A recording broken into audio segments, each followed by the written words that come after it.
right, here we are. This is first episode of the Under the Dome podcast, and we have my friends Tyler and Hudson.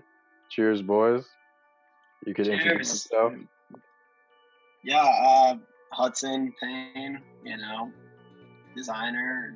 Follow me on Instagram at HudBud. Yeah, I'm Tyler.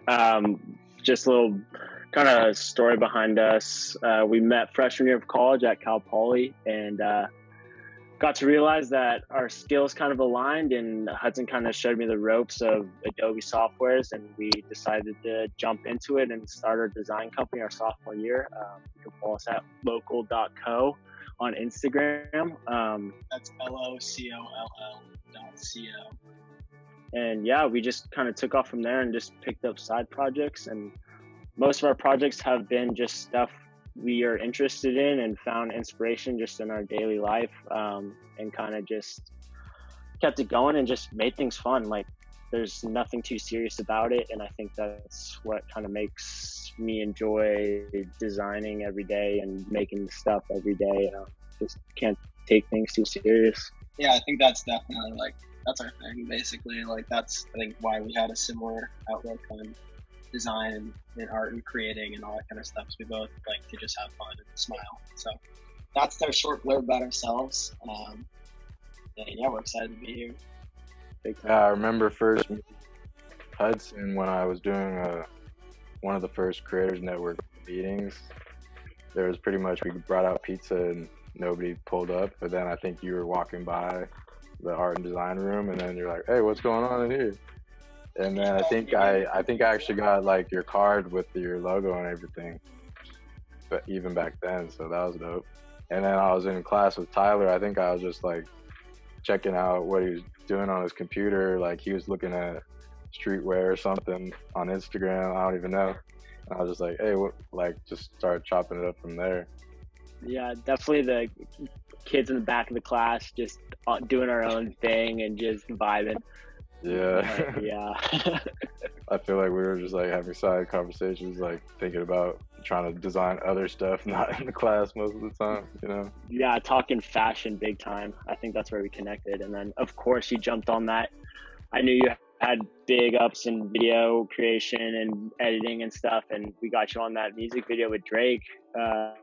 Not Drake, Toronto rapper, but White Drake. Yeah, exactly, White Drake. And that came out so killer, and I hope you had a good time recording that, because I enjoyed the process. It was cool to link with Drake too, because it was fun. I got to record some music with him as well, and that was really fun for me.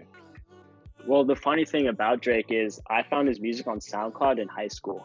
Oh, really? And finally met him in person, and I was like, I connected the dots, and I was like, no. Oh, I see.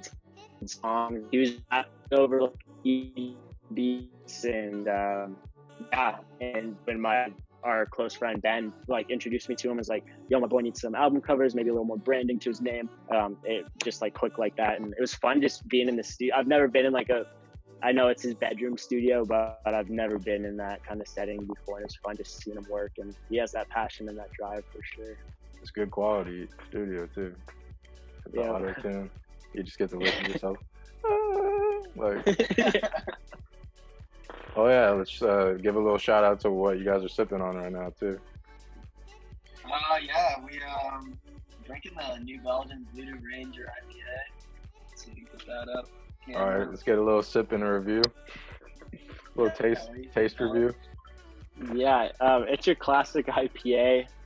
Definitely got that thick kind of down your throat feel, but in a sense it's good. It's refreshing. We went on a big old run today. Shout out Ugly Boys Running Club. That is kind of our new side project that we've been working on. I saw that.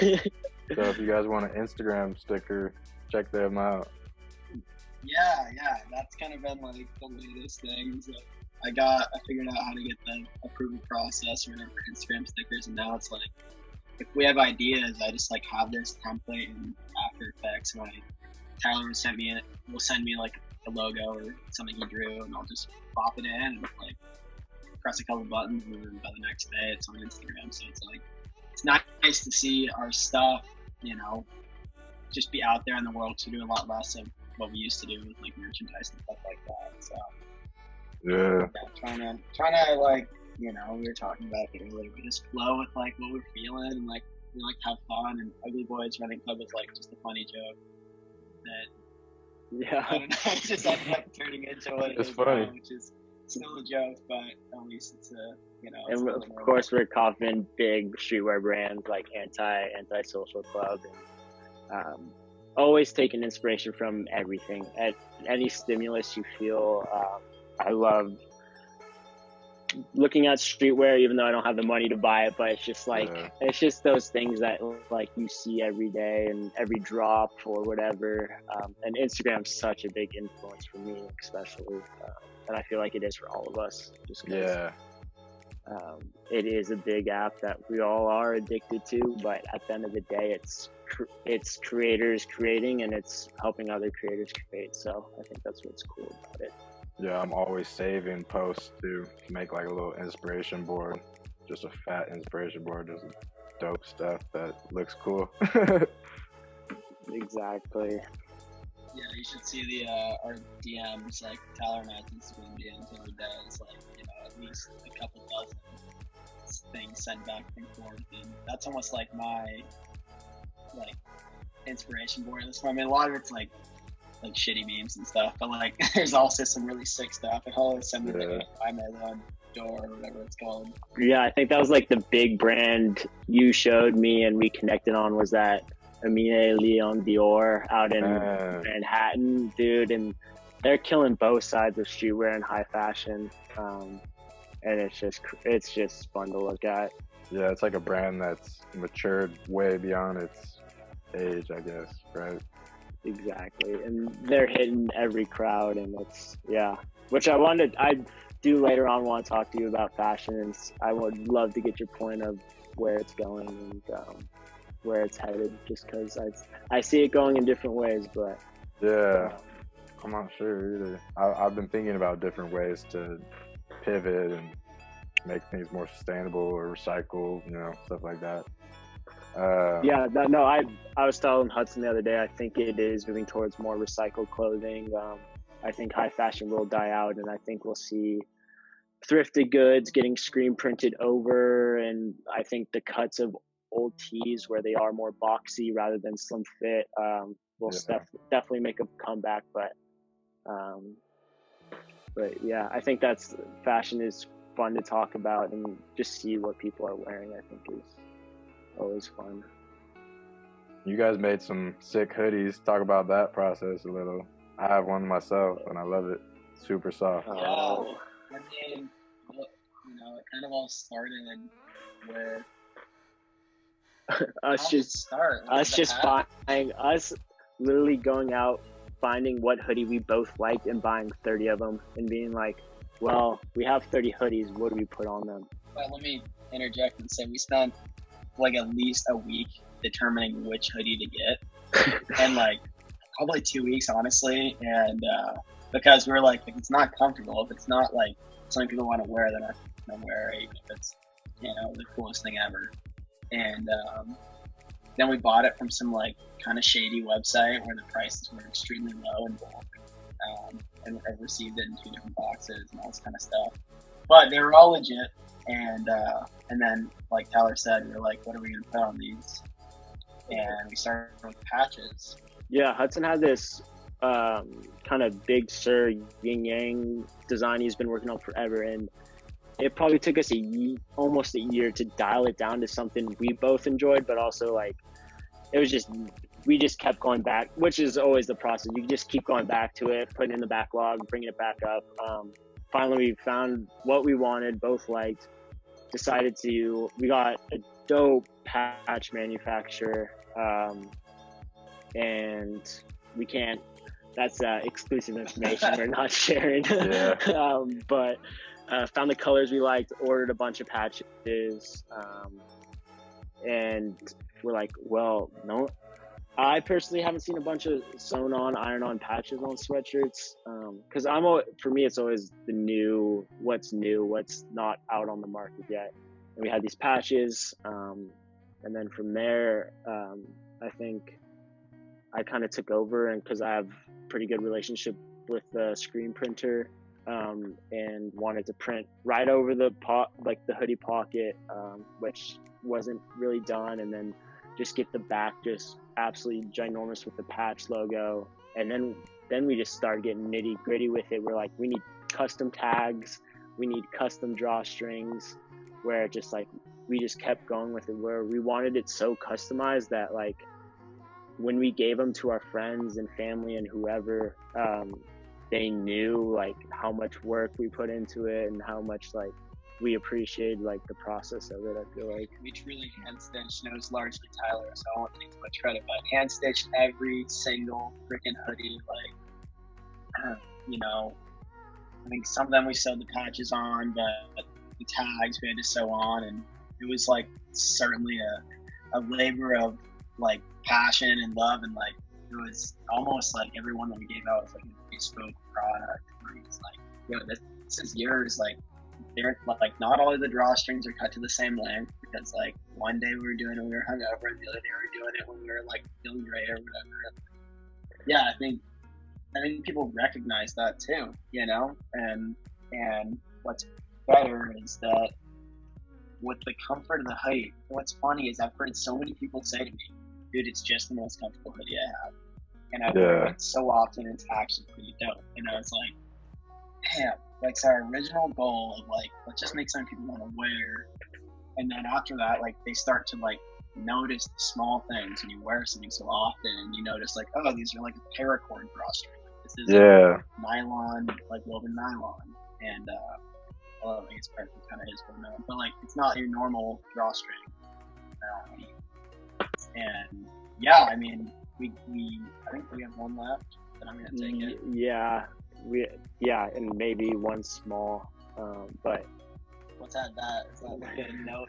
Yeah, don't buy small hoodies. No one buys them. If you're ever doing a custom, you want to start your own company, streetwear, send out t-shirts. Everyone likes them a little big, so don't order smalls. That's just what I've learned from this process. Yeah, because everybody doesn't want a hoodie to like go above the waist when you lift up. Yeah, exactly. You just want to stay cozy. Yeah, and I think like the overall message behind them, since we put like Big Sur, and that was kind of a theme of it, was just like whenever we went to Big Sur, whenever I go to Big Sur with friends or family, it's always just like an escape. It's a place to get lost, which is kind of where our original name of our company came from. And it's just like, enjoy the moment. It's just be around good people, and like we come back to our beginning statement, like, don't take things seriously. Big Sur really brings you into the present too, you know. When you're there, it's like nothing matters. You're just like in this serene, like,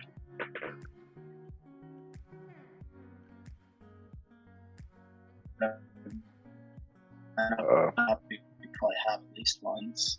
And like, I mean, Big Sur is, you sit there and you look over this immense ocean, you don't see any cities, you're up on top of the huge ridge, and you're there with your friends, and you crack a beer and like cook some hot dogs or whatever. And like, I mean, that was definitely a really important part of our relationship to begin with, and then what we wanted to put forward into the world, like as a brand and as a creative outlet, you know. Mm-hmm. So I guess I'll go into some of the questions I have. I like to think about how the people's childhood kind of shapes them. So I want to ask you guys about, what were some of your favorite cartoons and shows and music as kids growing up, and how has that kind of influenced anything, if it has today?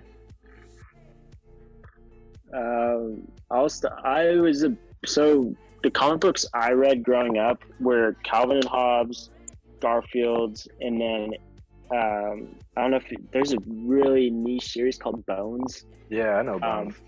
Bones. For me, it was like I was always drawing as a kid and just putting sketch paper over those cartoons and redrawing them. So that's kind of where I self-taught myself how to learn to draw, but it was also the stories too. It's always that like feeling of taking you out of the real world and putting you into this mystical world that someone's created. and just it's always got to be funny too. It's always got to keep drawing you back.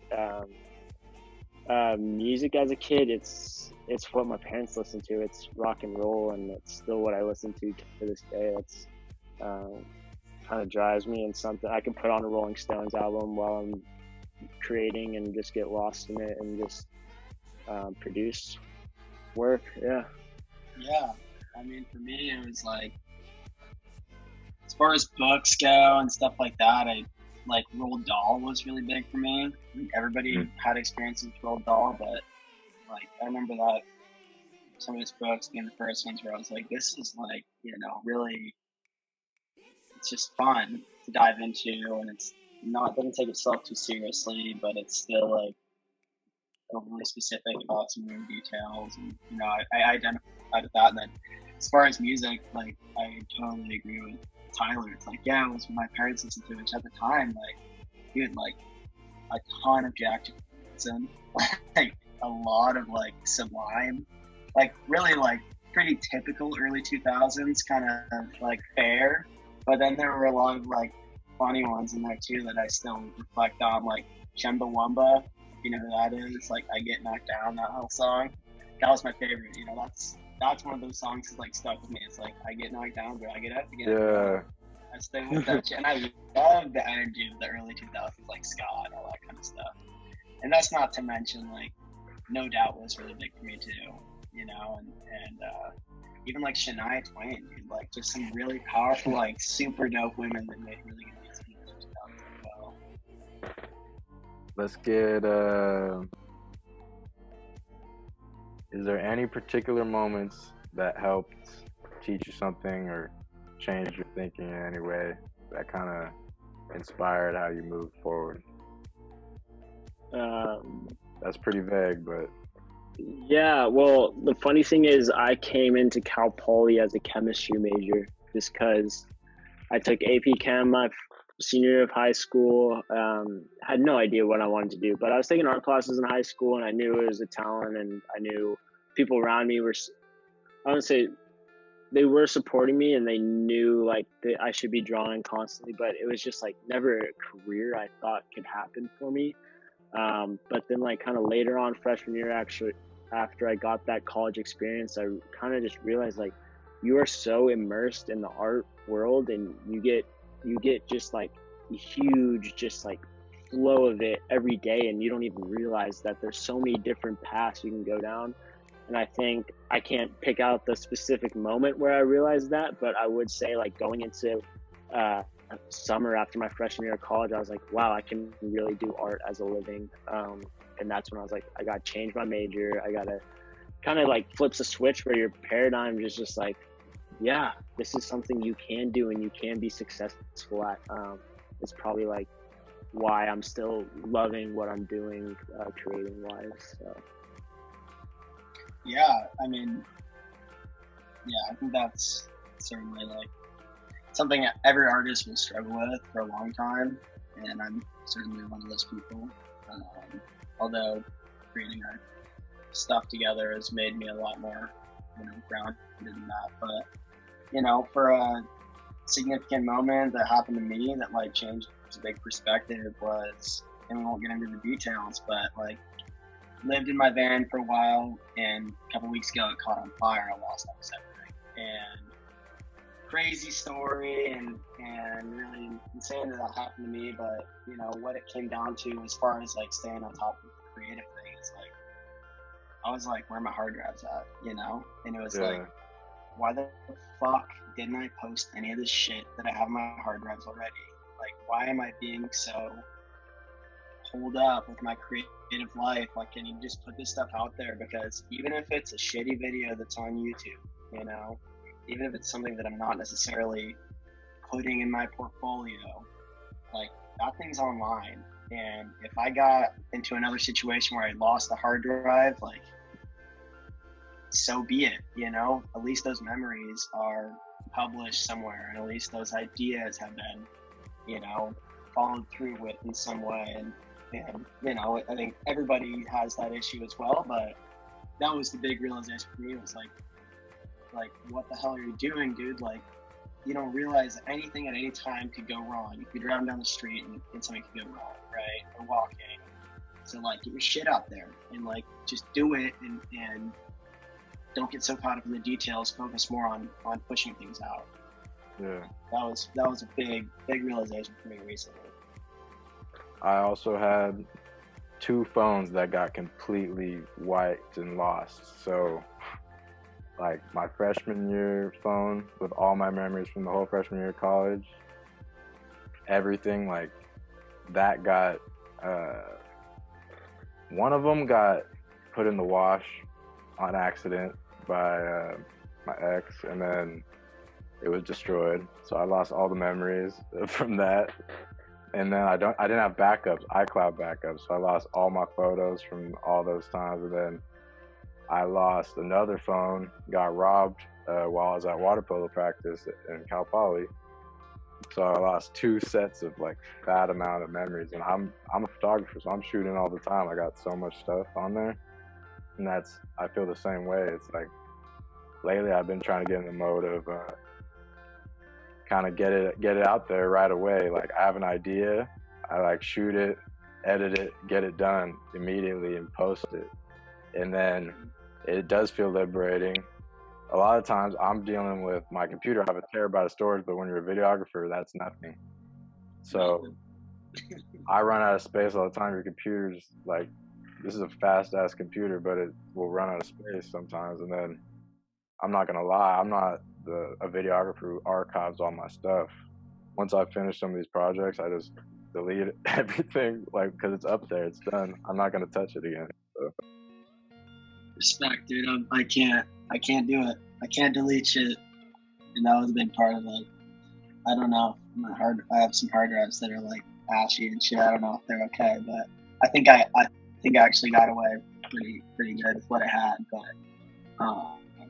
I like cannot relate more like about just having fucking terabytes upon terabytes of footage, and it's such a bitch to like edit all that or to even like parse it in the first place. But dude, I feel like I don't know what video we were watching with Connor. It was a snowboarding video on YouTube, but it was super collagey, and it was almost like really scrappy the way it was put together. And I was like, because they would just have a horizontal video and then a vertical video, just bang, overlaid on top of that. Don't zoom it so you don't get any of that pixelation.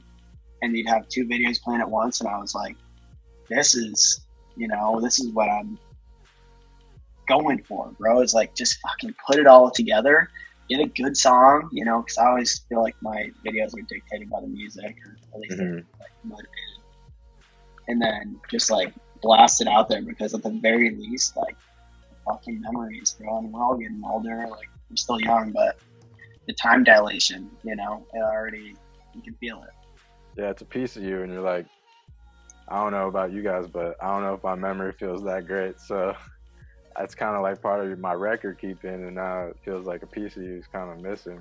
But that's why we got to get these solid state drives. They don't break, they're expensive, but get as many of these as you can. Worth it. Yeah. And get a couple. I mean, I have like a couple terabyte hard drives, but can never get enough. I'm just curious, and I know memory loss comes with smoking good weed and enjoying it and being with people, but I'm just curious for you, do you feel like smoking weed helps with the creative process, and you maybe have a birth of a bunch of new ideas from just like, I don't know, we say weed can expand your mind and kind of open new thoughts. I don't know, for me, like, yeah, if I'm in the zone, I definitely can sit down and draw things I would never imagine, or just think of new things that I want to do that I never could have done sober. But I don't know, I'm just curious with you, because I agree. I think when it comes to drawing, freestyling, editing, anything like that, it can be supplemental. I feel like it kind of is like something that would make your mind go to like more places or more different places kind of randomly than it might, and create kind of like different connections versus like more of just a linear type of neural network or something. Yeah, I think we're definitely structured in a way that we should think in a straight path, that like this is my start goal and this is my end goal. Let's just go from point A to point B, where maybe if I have just ripped the ball, maybe it does take that little curvy path where I'm getting the waves, and I find new things to experiment with, happy mistakes, and just go with the flow. Yeah, happy accidents, like Bob Ross would say. Oh, shout out Bob Ross. You know, you maybe Shout forgot. out Bob Ross. I mean, I'll add my opinion because I don't know, I'm pretty like ADD type person. I think a lot of artists are like this too, but like if I like smoke weed and I say I'm gonna smoke weed, I'm gonna do a bunch of shit, I'm not doing anything. But Yeah, if I start doing something and I get on the flow, and like all it takes for me is sometimes like just open Premiere and open the project, and then like smoke some weed or like whatever other else thing you're doing, like have a beer or whatever. Like then I feel like I can like move that energy into productivity, but I do find myself challenged. Like sometimes when I'm like, it's almost like I'm creating a different set of issues for myself. But you know, I think with its drawbacks and benefits. Yeah. I love what you were Certainly just saying. I love what you were just saying though, because I've kind of said a similar idea too, where I'm thinking about it like you almost have to set your compass or your direction, or like put your ship in go mode first. Yes. Yep. And then if you do a little bit, it's not too bad. But if you kind of do it first and then have to try to set your compass or sail your ship, and it's usually like not gonna move. No doubt. 100%. Yeah, it's an interesting thing. I think, you know, you showed me that book about an artist who was like big on like weed and stuff, and then decided not to and found it more productive. But you know, it's like anything in life almost. Yeah, if you want a good modern cartoon, check out Inside Mobius. Beautiful illustrations, but it basically talks about this writer, artist who ended up just quitting smoking pot and decided to write these series. Like I think it's a 5-part series, but he develops these characters in his head, and it's just a really cool read and really out there, and I enjoy it. But yeah. Link in the show notes. Yeah, we could drop that in there. So let's say at this current point, what are possible challenges that you guys might be facing, aside from if there's just procrastination or lack of motivation, of course, and then overcoming those, where would you guys like to try to see yourselves in the next few years or something? Yeah, I mean, challenges right now, post-grad, kind of, you know, we're pretty recently out of school, or at least I am. Tyler is soon to be out.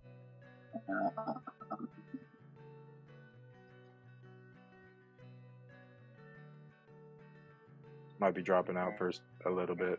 Let's see. The audio's kind of dropping. Let me switch my Wi-Fi real quick.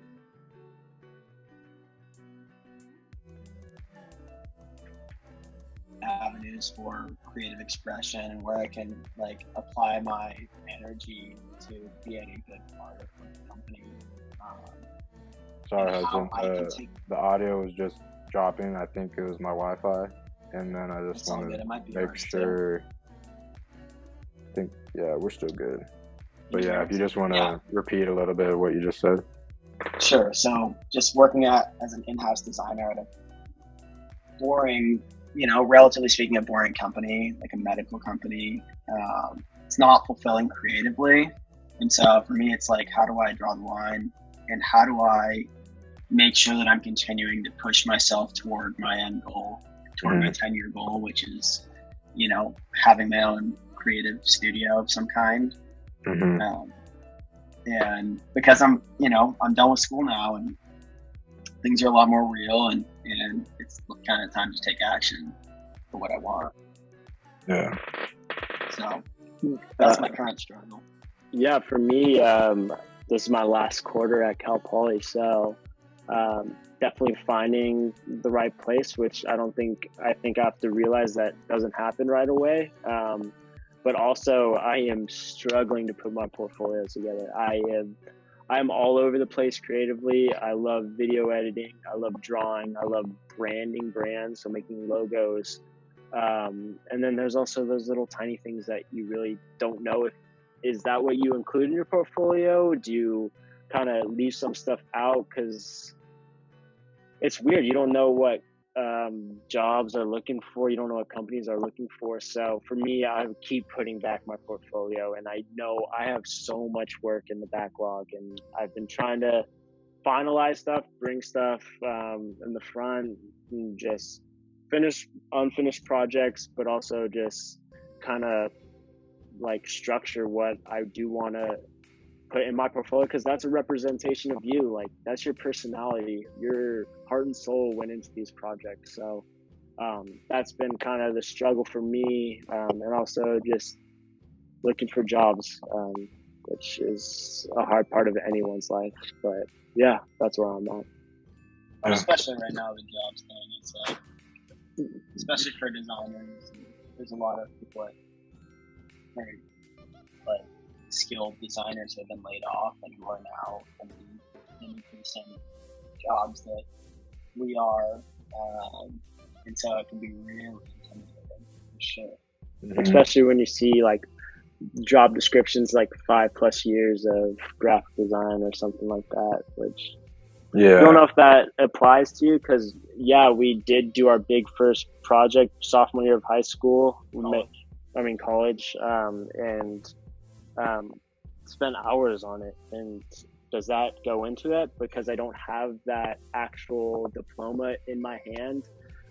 So yeah, it's a struggle, but I think everyone will find their right position in the creative field, and I hope everyone enjoys going to their job every day, wherever you're at. So, or quit. That's always an option. And I think even if you are working that 9 to 5, you gotta put in the extra after hours and make stuff for your own and post it to Instagram. Don't be afraid to put on Behance or Dribbble or whatever site you use to post your work. So not to say, like, of course, not everybody can completely love their job all the time. Like, that's the ideal. We all want to, but at least, whatever you're doing to get to where you want to be, try to make it the best. Try to, have fun with your coworkers and try to share your interests with them and share where you're trying to go next, I definitely, and I'll just add to, and I've said this to Tyler 1,000 times, but I'll say it again. And I don't know if I've seen your portfolio, Jared, or if you have one online. Maybe I have. I feel like I might have. I've been kind of putting that together as well, and there's been some challenges too. Yeah, man. Yeah, at some point, because all of us creatives, like, we have folders on folders. We're just talking about terabytes of storage that we want to have, that we need to have, and whatever. And it's like, how the fuck am I going to get through all of this? Like, how is this ever going to happen? Mm-hmm. And like, frankly, what my experience was at some point I just went like woke up in the morning and went like, HUD, like, today's the day. Like, this is it. It's like, fucking just make that shit happen, because the portfolio is just grunt work. It's just stupid ass like shit work, and it sucks. But once you finally get it online, you're gonna have a much better concept of yourself and how you can contribute to things. Mm-hmm. And so going through that horrible process, and I really do, like, I want to emphasize that it sucks. It sucks so much to put together your portfolio. But you got to convert and optimize a lot of stuff. It's like, you got to, like, the file that you already have is not optimized for putting it in the web. So, like, you have to kind of individually optimize these files. Yep. That's and you'll have pretty to much go in, you'll have to open your Illustrator file from 4 years ago, and you'll have to re-export it as a JPEG with like higher compression, so it like runs better and all this shit. And like, it sucks. Like, it really does. And insert Squarespace ad here, right? But like, when the pod blows up, but that was super helpful for me. Which was like just finding you gotta just choose a website maker. And you gotta just go with it. Right there. But my point is that when it comes to your portfolio, my portfolio is not as good as I want it to be, but I have everything online. And so the hard part is done. Mm-hmm. Like now it's a moment for more expression with like the website design and all that shit. Mm-hmm. But all it takes is like just fucking putting your head down and like do whatever it takes, man. Like wake up and fucking drink a Red Bull, or like wake up and fucking drink a beer. Like whatever you need, because the portfolio is just a shithouse process to put together, and you just have to do it. Mm-hmm. I just want to put that out there because I wish I would have heard that a year ago, because I just couldn't get myself to do anything until things became really serious very fast. So those of you out there, just make it happen. Another good advice though, as far as portfolio, is you really don't need to put too much work. Because I've heard of a graphic designer who was pretty huge. He said he got hired with 3 things, just 3. And they also say, you're only as good as your worst piece. So chop it down, cut the fat, and keep it tight, Yeah, and I've had an interview in the past where the design guy, and he said, why do you have so much stuff in your portfolio? It seems like you could focus this a lot more. It's like, I didn't have a great answer for that, but I think that just goes with what you're saying. Yeah, it's because I guess they have to go through so much stuff. If they can get a good essence of what you're about and how your quality within like 3 things, like that's honestly like refreshing. Like, oh, it's good, I'm done. Like, or it's like you could look into each piece more detailed as well if there's less to look at, right? So maybe the way to go for those people listening is like, just buy the fucking domain name, put up the cash for the website hosting, whether it's Weebly or Squarespace or whatever you want to use, and put one video on, or one image on, or one like logo, or whatever you do, and start there, because once you're there, at least you have something to put on your business card or on your email. Yeah. Because self-branding is just very important with Instagram, with social media, with everything. Like, I'm not an influencer, but if I could be isn't that the ideal if you could be an influencer? Because in some way, I mean, doing whatever you're doing, but you also have enough Instagram following that you're essentially paid off promotion. That's the dream.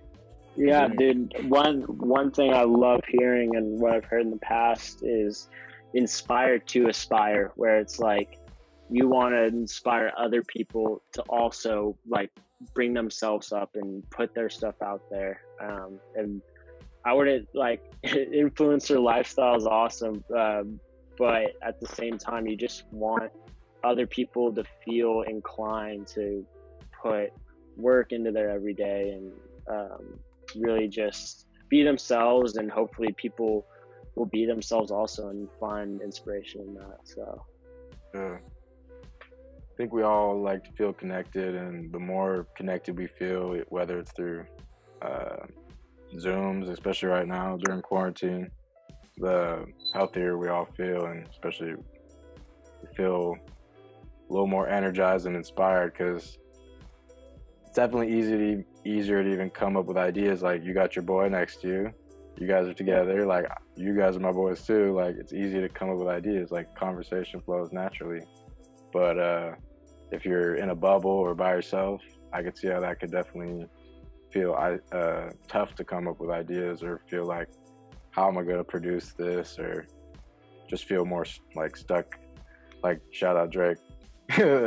Might feel stuck, but you gotta find those people who you're like, wow, like that looks cool, you know, that's inspiring and makes you want to go try something out the next day. Yeah, and I've definitely picked up some new hobbies. Started watercolor painting and then drawing over the watercolor. Just things I've never done before. But I definitely understand that like power to collaborate with someone isn't as easy on an online call like this on Zoom. And I think collaboration is such a key to like creating and making the best projects, just because you need multiple minds, you need multiple people to look at it in different angles, to really have something you're both like maybe the group's proud of, but like in the end I'm still, I think, feel more proud when I've worked with someone than by myself, just because I know that isolated feeling and you really just kind of like hack away for so long just because you're the only one looking at it and you're the only one viewing it in the same perspective, where like it's definitely draining and like takes a lot out of you, where if you are looking at it as a duo or a trio or more, that like, yeah, I think will produce better work and make something really great. So And then if you get enough people around you, like you got Tyler Hudson, and then ever since I remember feeling that same way, that's honestly why I started doing that creators network at that time, which anybody who's been wondering about what happened to it, I'm hoping to get it revived and maybe pass it along so it can keep going for Cal Poly, just because I think there's a lot of people who aren't necessarily finding organizations that are that open, I guess, with multidisciplinary creatives and just people that want to just share ideas and collaborate on stuff. And there was pretty cool collaborations that came out of just like one or two meetings we had. Like I met a lot of people that I ended up getting projects and work with from like months and years afterwards. So it's good to have like try to form little groups that you can find people that just to run ideas by, or if you need people to just help you out.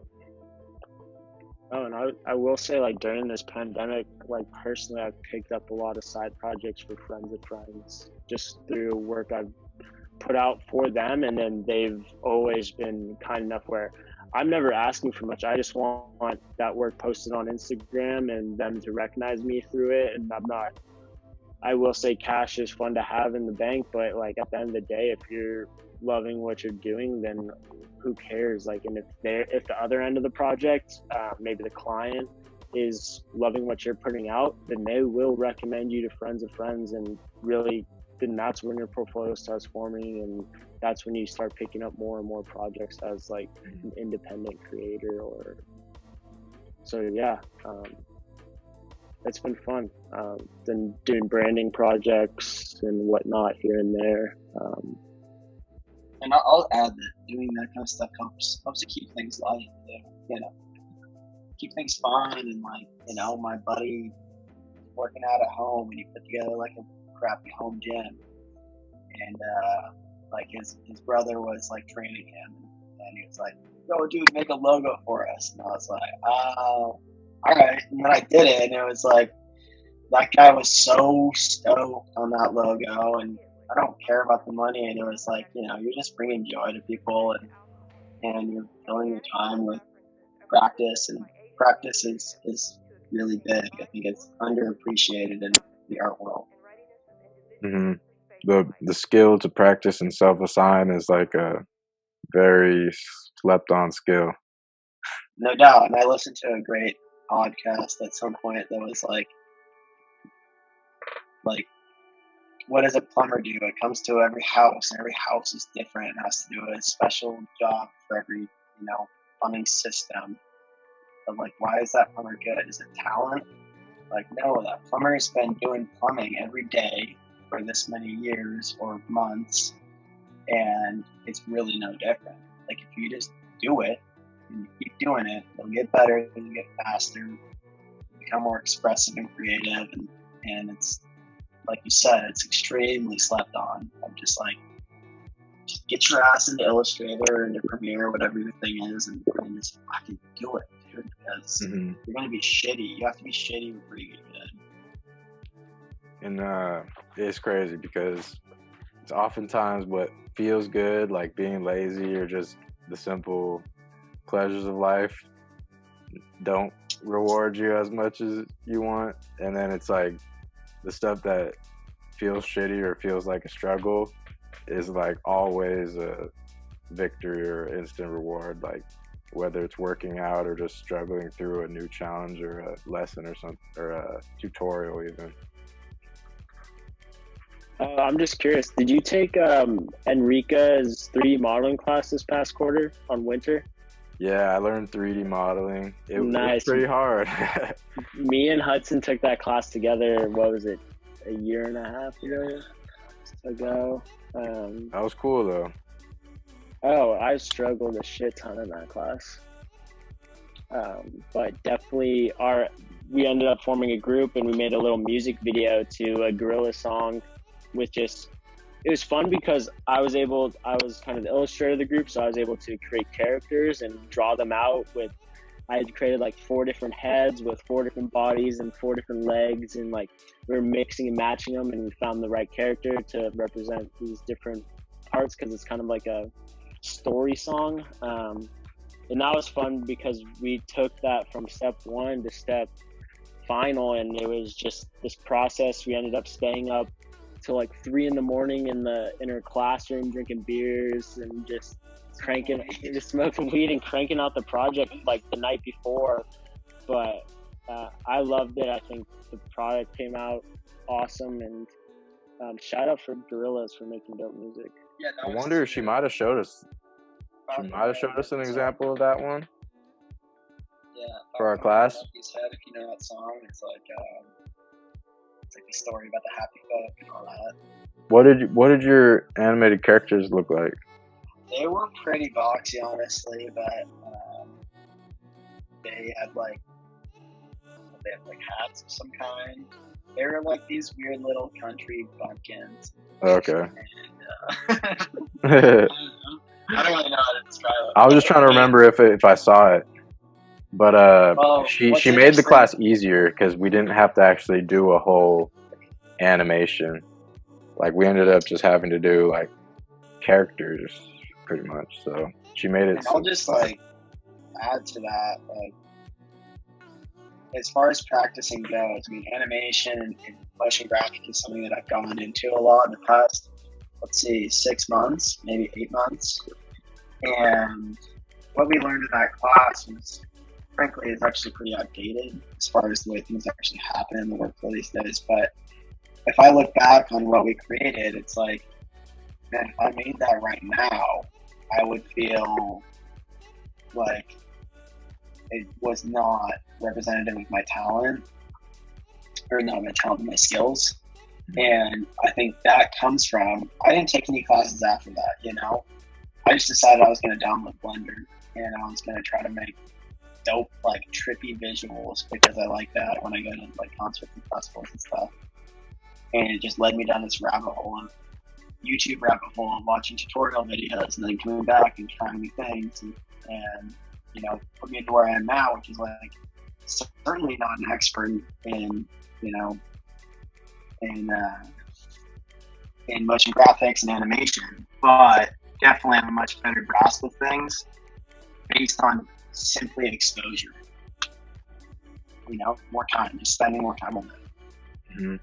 So, next question is, what are you guys, if you're not working, what are you guys consuming? Like Netflix, music? What have you guys been on?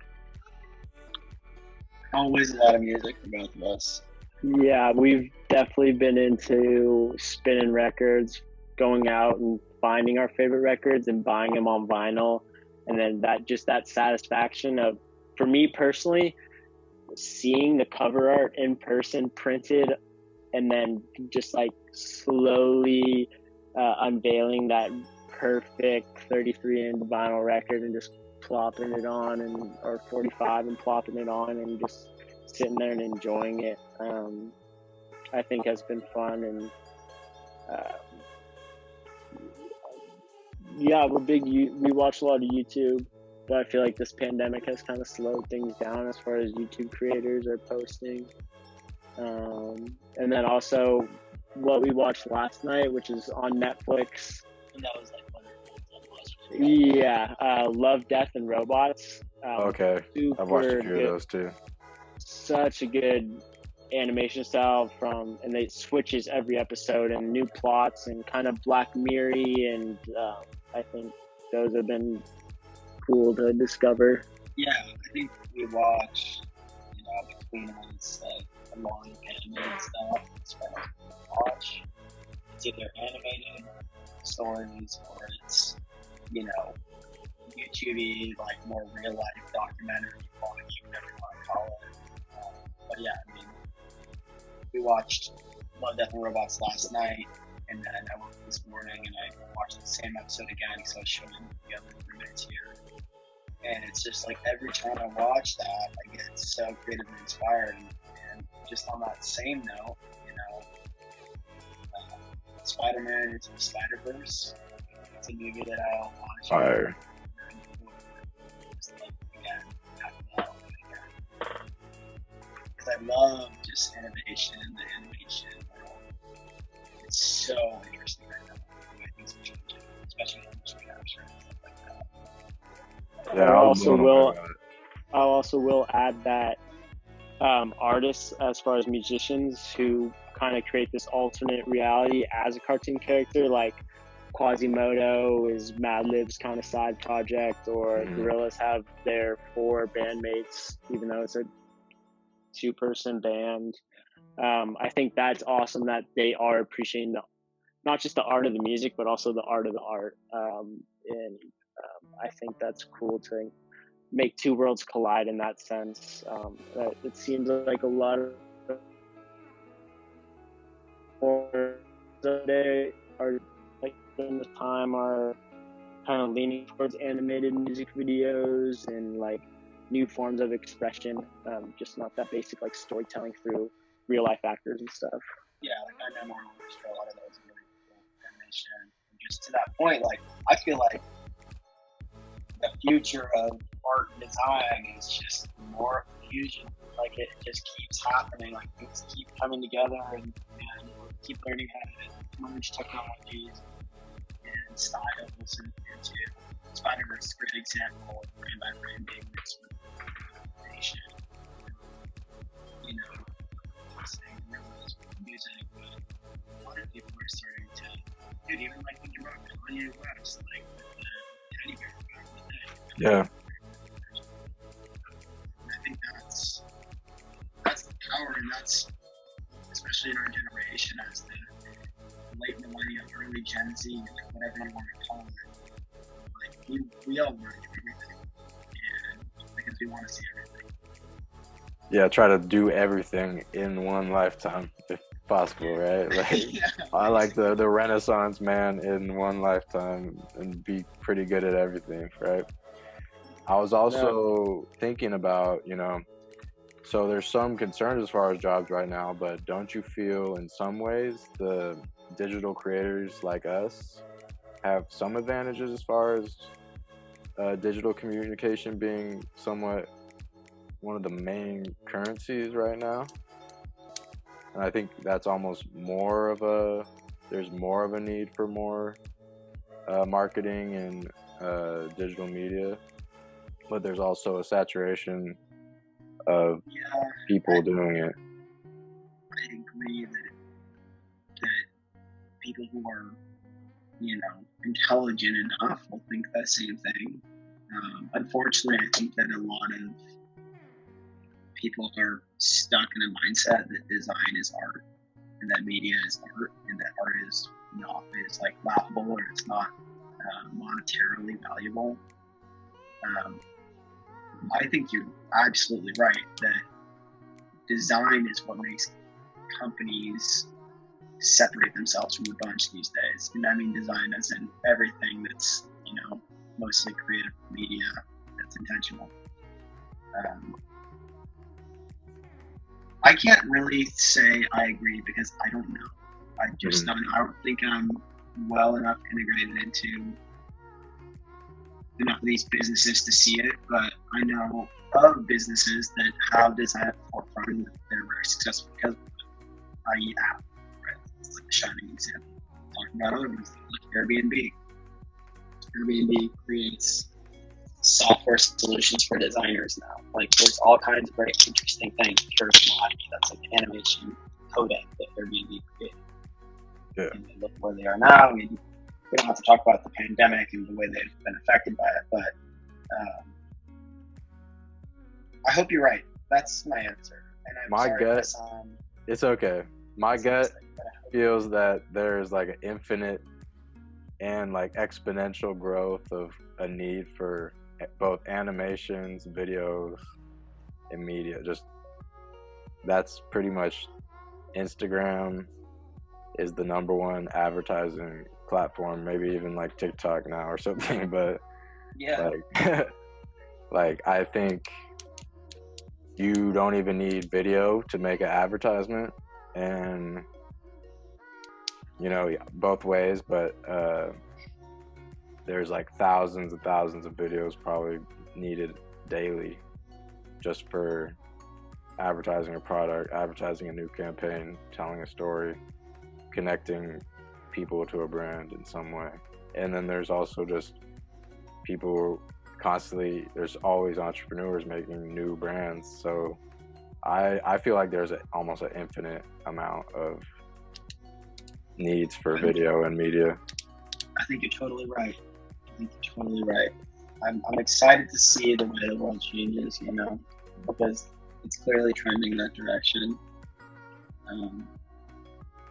And it's hard to say, you know, but I think that design and media is certainly like only going to grow, and especially what you're saying with Instagram, and not just the ads, but like we're turning into the Wall-E people like really fast. And a lot of people kind of agree with that because a lot of people sit there and they just want to swipe on TikTok like for freaking 3 hours, you know, and they just want to see more and more and more. And you know, who knows? I mean, at some point, TikTok's going to have more curated content and more, you know, full-free stuff. Or YouTube, a lot of people use YouTube like we do, or Instagram, or whatever the next big thing's going to be.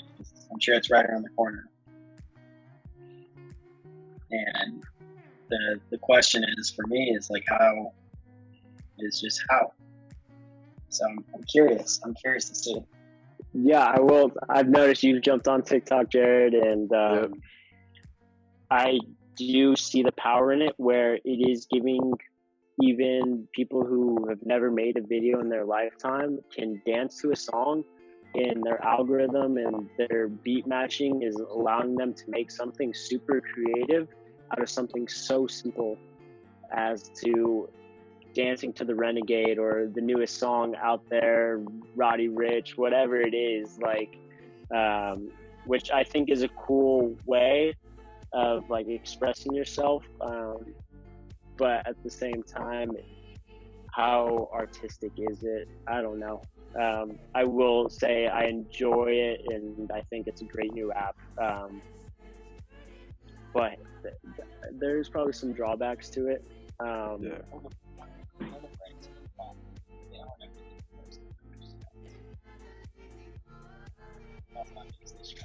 I didn't read the creative rights, so I wasn't aware. But Well, the truth is, I don't care. I guess I'm like, if I blow up on TikTok and it ups my Instagram followers, that's enough pay for me, right? Because if you have $100,000 if you have 100,000 followers or something on Instagram, like that's a valuable account. You could be making thousands on promotions monthly. So yeah, I have a buddy who maybe he's an artist, singer-songwriter, maybe has 2,000 followers on Instagram, but his TikTok is through the roof. He's up to like 20K, which is insane. How fast like you just like turn around with a new emerging app that literally is killing the algorithm, making it fun. I enjoy swiping, just keep endless scrolling on it. shout out to Yeah, shout out to my boy Henry Holden. But yeah, um, it's cool to see these new apps, and I hope there's some in the future. As for my senior project, I'm actually trying to create a new social media based around music itself, where you are posting songs, playlists, albums, and having a little description, like maybe it's listening to Cardi B while I'm taking a shit. I don't know, just whatever. You know, where there is, you always have to have that kind of meme culture around it, but I want something swipeable where you are just swiping through album covers, like CoverFlow. I don't know if you remember on the old iPod Nano. Okay, But something like that, but there's users you follow and there's descriptions and their little comment on why they're listening to that song, just to make music listening and new artists and maybe existing artists can share what they are listening to currently for inspiration and stuff like that. Just yeah, I like that. a project that I've had in my mind for a while, and I finally had the opportunity to put it into foresight and something tangible with senior project, which has been fun. And there's a lot more research I didn't realize going into design and stuff like that. So it's been kind of this drawn out process that I've enjoyed and struggled with. And I think that's just how it works with projects like that. That would be sick. And then, let's see, was there any other last thoughts as far as pressing ideas? I had a couple small things that I'll say. And some people hate me for this first one, but if you're somebody who's interested in logos or like illustration and clothing design, I highly recommend you just set up a fulfillment service. It's free, and you can put shirts online instantly. And you can order one for yourself and then take it down. You know, like you can exploit them if you want, but it's nice.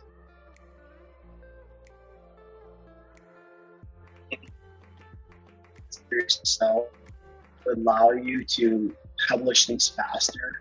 I think it's just really helpful with having a feeling of, you know, accomplishment with your projects. So, you know, whether it's the stickers on Instagram, you just, you know, there's a simple process for getting that to work. Or if it's shirts, you know, Ugly Boys Running Club, like our thing that we've just been talking about a bunch lately. We got a sticker on Instagram now, and there's a logo, and we'll have shirts up by the end of this weekend that'll be available to buy. So I think I really recommend that to anybody. I know a lot of people say it's cheating or whatever, but like, kind of fuck them, like do whatever you want. And another thing I'll add, which this kind of leads into it, but I always struggle with perfectionism. A lot of artists are perfectionism because we know that we can be better than what we tend to produce, you know, and that's largely being human. But I think a great quote that I've heard is, perfectionism is often an excuse for procrastination. That rings in my head like every day. It's like, are you really being a perfectionist, or are you just creating excuses to procrastinate more? Yeah. You know, and so those are kind of my two things that I wanted to share, and like just to add to that and say, my mantra is don't question, just do it. Like whatever it is, do it and choose the better story and choose the bigger life. Your night goes way beyond design, but do it. Don't question, you know. Mm-hmm. Yeah, and just adding on that, we've been watching a lot of Kenny Beats on YouTube, who does The Cave. You know, bring in an artist and they'll freestyle over a beat he makes on the spot. And it's so fun to watch. And his mantra is, don't overthink shit. And you say it on the spot, and the artist freestyle on the spot, and it's just fun because you know how just candid it is and how like they're just enjoying the moment in the studio and being there with other creators. And then just tying it back to what me and Hudson believe our brand, our company is based off of, local. The stem of local is called Lost Collective. You take the LO and the COLL of Lost Collective, and our mantra has always just been get lost, just lose yourself in what you're making, and just don't be afraid to take new paths and just explore new possibilities. So that's just kind of, I think, a good message to end on. And I think during this time, it's good to be open with yourself.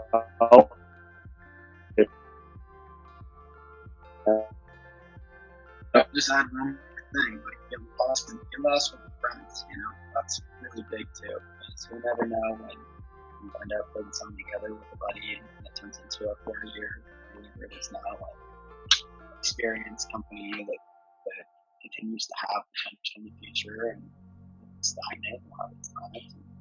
We would have never known if we hadn't felt lost and gone for Yeah, it. I remember feeling that same way. Just like especially when you're getting really into something, it's like you're autopilot, and all of a sudden there's like a snap out of it moment. You're like, whoa, like I just was working for like 2 hours, 3 hours, and it feels good.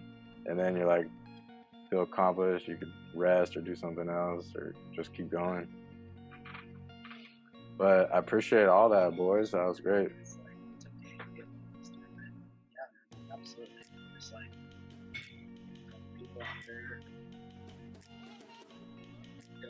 being lost, because that's reality, and that's what it's all about. And that's where you find yourself, deep in the cuts. So, yeah, man, enjoyed this. This has been such a good first step. Shout out. All right, let's wait for it. It's kind of skipping right now. Let's get a good, clear audio. Okay. Say it again. Oh, it's just skipping for a sec. Can you hear me now? Yep. Okay, now we're coming through. Just want to say shout out to the local boys, Lost Collective. Have fun. You guys are out and slow still. Yes, sir. Enjoy. Get through this quarantine. Grind it. Have you gone to master classes at all, Tyler? I have not. I've saw you were posting stuff about that. We've been on Skillshare a couple times. I've never tried Masterclass, but I think good time to shout it out. Cause, I could share that with you too. Yeah, I would love to explore that. All right, boys. Appreciate it. First episode. In the books. Hey, cheers, man.